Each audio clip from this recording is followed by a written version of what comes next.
Good morning to all. இன்றைக்கி வந்து நம்ம சர்டிஃபிகேட்டோட ஸ்டேட்டஸ் எப்படி பார்க்குறது அதான் நம்ம பார்க்க போகிறோம். ஆல்ரெடி வந்து நான் போட்டேன், அந்தளவு கிளியரன்ஸ் இல்லை.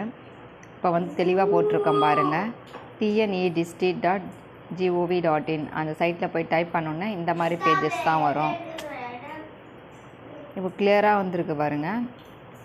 இந்த பேஜ்லேருந்து தான் நம்ம வந்து பார்க்க போகிறோம். மேலே பாருங்கள், நிறைய ஆப்ஷன்ஸ் கொடுத்துருக்காங்க பாருங்கள். ஹோம் பேஜ்லேருந்து ஸ்டார்ட் பண்ணி சர்டிஃபிகேட் வெரிஃபிகேஷன், லாகின் அதெல்லாம் கொடுத்துருக்காங்கல்ல.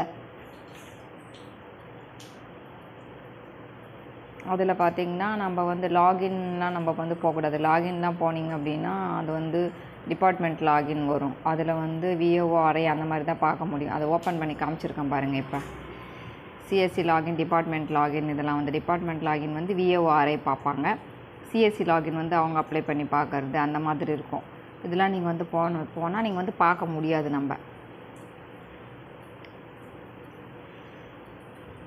மற்ற ஆப்ஷன்ஸ்லாம் கூட இருக்குது பாருங்கள். ஆனால் சர்டிஃபிகேட் வெரிஃபிகேட்னு இருக்குது பார்த்தீங்களா, அதில் போனீங்கன்னா உங்களுக்கு வந்து சர்டிஃபிகேட் நம்பர் கேட்கும். அதுக்கப்புறம் பார்த்தீங்கன்னா மொபைல் நம்பர் கேட்கும். அதை வச்சு செக் பண்ணலாம். இப்போ வந்து எப்படி வந்து நீங்கள் ஃபஸ்ட்டு வந்து நீங்கள் அதை டைப் பண்ணிங்க அப்படின்னாவே நிறைய பேஜஸ் வரும். ஃபஸ்ட்டு பேஜ் தான் அதை ஓப்பன் பண்ணி நீங்கள் போகணும். டிஎன்இ டிஸ்ட்ரிக்ட்னு சொல்லிட்டு இருக்கும். இந்த மாதிரி கிளியராக இருக்கும். இப்போ பாருங்கள், டிபார்ட்மெண்ட் லாகின் போட்டால் யூசர் ஐடி பாஸ்வேர்டு கேட்கும். இது வந்து நம்ம போக முடியாது. இது வந்து அந்த டிபார்ட்மெண்ட், ரெவன்யூ டிபார்ட்மெண்ட்டில் இருக்கிறவங்க அதை ஓப்பன் பண்ணி பார்க்க முடியும். இப்போ பாருங்கள், வெரிஃபை சர்டிஃபிகேட்டு. இப்போ சர்டிஃபிகேட் நம்பர் போட்டு மொபைல் நம்பர் போட்டிங்கன்னாவா என்ன எப்படி ஸ்டேட்டஸ்ன்னு வந்துடும். உங்களுக்கு வந்து எங்கே இருக்குது, ஓகே ஆகிடுச்சா இல்லையா அப்படின்னு சொல்லிட்டு.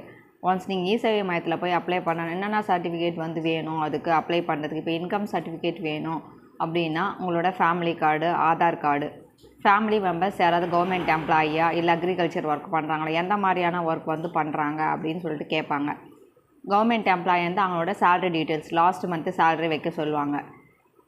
அப்படி இல்லாத பட்சத்தில் எந்த அளவு இன்கம் அப்படின்னு சொல்லிட்டு ஒவ்வொரு கேண்டிடேட்டும், இப்போ ஒரு ஃபேமிலியில் வந்து ஒரு பையனுக்கு அப்ளை பண்ண போகிறீங்க அப்படின்னா, உங்கள் பையனுக்கு அப்ளை பண்ண போகிறீங்கன்னா அவங்க அப்பா அம்மா என்ன சேலரி வாங்குறாங்க, அப்பா வந்து எவ்வளோ சேலரி வாங்குறாரு, அம்மா எவ்வளோ சேலரி வாங்குறாங்க, இந்த கேண்டிடேட் அவங்க பையன் வந்து எவ்வளோ சேலரி வாங்குறான் அந்த மாதிரி கேட்பாங்க. அது எல்லா டீட்டெயில்ஸும் அப்டேட் பண்ணி தான் டோட்டல் அமௌண்ட் இன்கம் போடுவாங்க.